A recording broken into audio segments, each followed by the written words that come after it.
Hey YouTube, welcome to part 4 of the pot wall project. I didn't really anticipate there being 4 parts, but that's the way it's worked out. I'd just like to have a look at a couple of little tricks in the assembly and show you the finished product. I hope you enjoy it. I just want to give you a little bit of an indication of what I had to do on this one to get the bottom small mesh in. It wasn't as easy as the last one. I probably cut the mesh slightly wider than I did on the other one. Wouldn't have been by much, but I couldn't get it in anyway. So what I've done, you can see there, I've bent it into a V, which made it narrow enough to get in. And if you look at the other end, I'm going along and I'm flattening it out as best I can anyway. The stones will look after the rest once I get them in. And so anyway, once it's in, the idea is to go along and flatten it out to where it needs to be, or as close to as you can. Once the stones are in, it won't matter because you won't see it anyway. It's just a matter of being able to get it tacked in there. In spite of the fact that it's galvanised, I'm in a fairly well ventilated area. I'm going to just tack the ends, just the tiniest tack on each end, each wire. And the main purpose of that is to make sure there's no sharp ends to catch on any kid's fingers and rip a piece of skin out. This is a little bit of an experiment. I wanted to show how I was welding the edges of the mesh to the frame.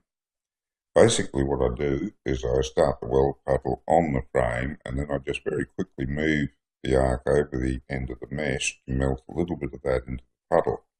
We don't want to melt too much of the mesh because it's galvanised, we don't want the zinc fumes, and let's face it, the zinc's not going to do any favours to the puddle by introducing contaminants. So it's not going to be a strong weld. The basic idea is just to make sure there's no sharp ends that are going to catch on anyone. I had an old filter from a pair of oxyacetylene welding goggles laying around. So in order to get this absolutely mediocre footage, I placed that in front of the camera and took it through the filter. If this works out, I'll see about doing something better and more permanent so that we can get some closer footage of the welds.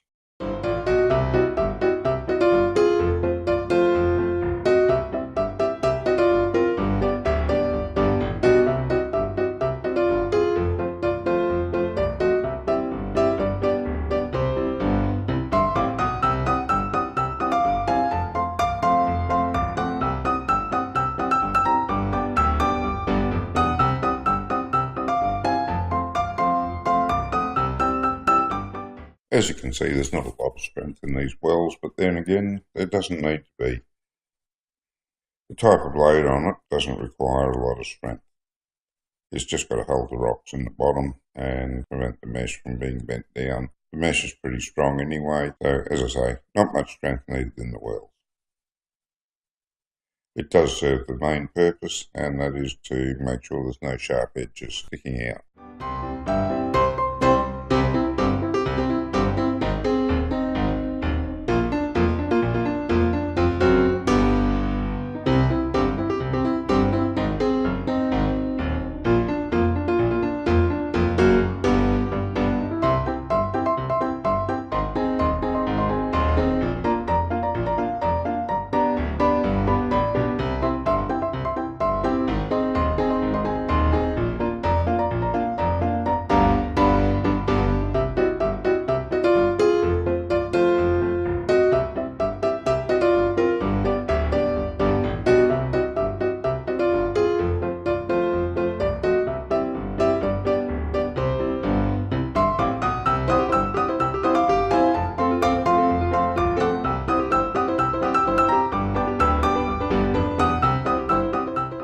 Now we're entering the home stretch. The pot wall itself is basically finished and is ready for painting.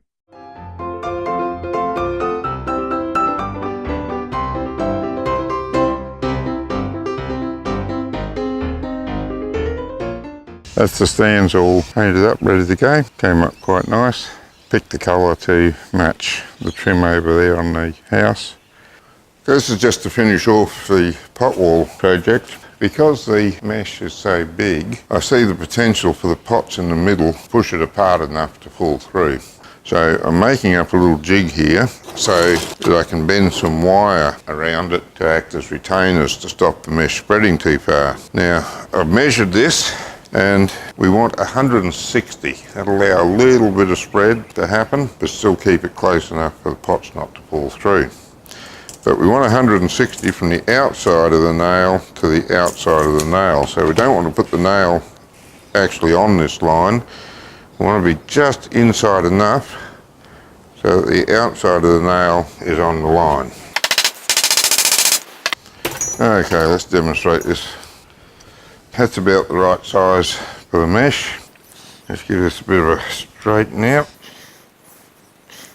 Hook him around there and bend him like that so that we can just go up to the mesh, go like that, put him down and then finish the bend, and that'll hold him in place. I just need to make a few of them up. Okay, that's 10 of those straps. They're going to go in beside the pots, so they're not going to be very noticeable. I can always dip them in a paint tin, give them a splash of paint if they need it, and that'll hide them entirely.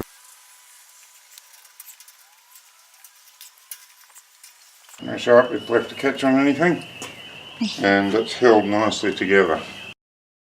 I had a couple of different ideas of how to put the small mesh on the ends of the frame, and because I was building two, I decided that I'd do one each way so that you see the alternatives that I envisaged. You might come up with something better actually, but these are the ones that I saw as the best possibilities. This one, the mesh is just butted up flat on the end, and there's a wire spiral wound around the edge to hold it in place. To be honest, this doesn't look as good as I thought it might, and I'm a bit disappointed with it. This is the other alternative that I saw. The mesh is folded into a V facing inwards, and it's just held in place by 3 wires down each side. Now the idea here was that rocks pushing against the apex of the V would tend to open the mesh out, force it into the sides even harder, and prevent it from being popped out. Therefore, we didn't need as much wire to hold it in. Now, having finished the thing and put the rocks in it, I now realise that, hey, there's not that much force on it anyway. I probably could have held the mesh in there with a piece of cotton and it would have been fine. Anyway, I like this one better than the other. You have a look and decide for yourselves. At long last, we have the almost finished product in place. To give it some stability, I want to keep the centre of gravity quite low, and the pots are all quite high, so I'm going to add 80 kilos of rocks into the bottom of each frame. That will stabilise it considerably. Once I've done that, my job's done. My wife's going to take over from that point, populate it with pots and make it look really beautiful. Thank you for watching, and I hope you've enjoyed this video. Every pot wall will be different, but there are plans on my website to give you some general guidelines should you wish to build one yourself.